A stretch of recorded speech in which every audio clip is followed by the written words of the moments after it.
morning and welcome to the Wednesday, May 19th edition of the Island Stat Sports Brief. I'm Earl Basden. During the government's COVID press conference last evening, Premier David Burt, during the Q&A answering period, answered Island Stat's question of what is the delay in giving the green light for Bermuda's biggest sporting event, the annual Cup Match Classic.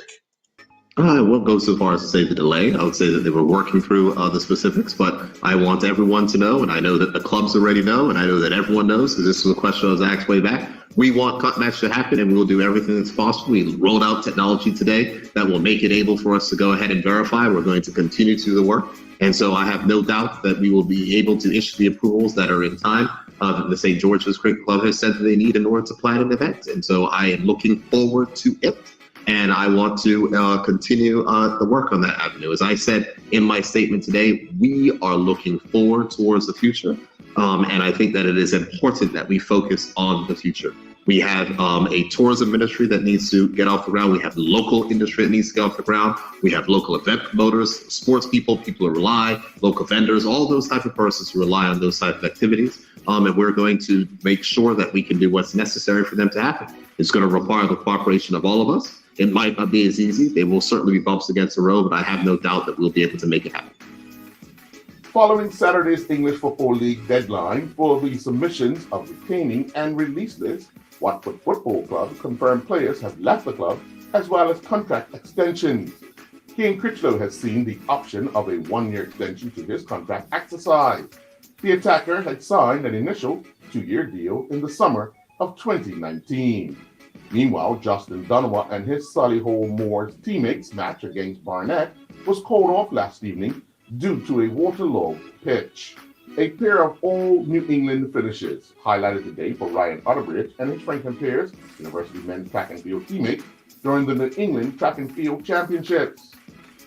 Otterbridge was a member of the Franklin Pierce men's 4x800 meter relay team that earned honors for their top 8 performance, turning in a time of 8:07 to finish in 7th place.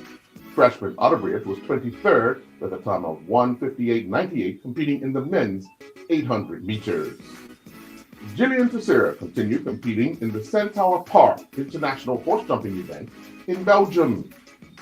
During the 1.35 meter CSI 2 Table A against the clock pass, Teixeira and Maya Volo BD Mondrift finished 33rd with a time of 60.50, but they had 4 penalty boat points.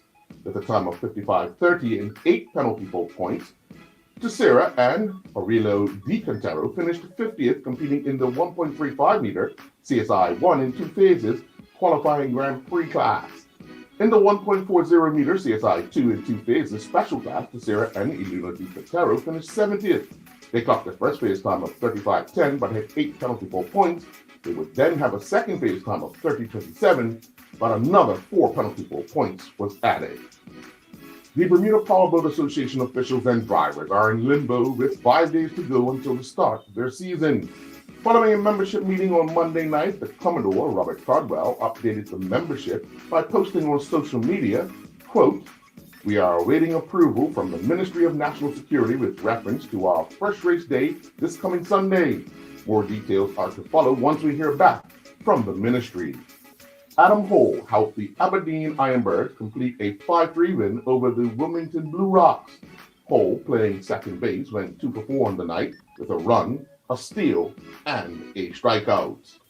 Dylan Paul was not part of the Trinity College men's tennis team that closed out the 2021 season with an 8-1 loss to Wesleyan University on the John Wood Memorial Tennis Courts. And that's a look at this Wednesday, May 19th edition of the Island Stat Sports Brief. I'm Earl Basden.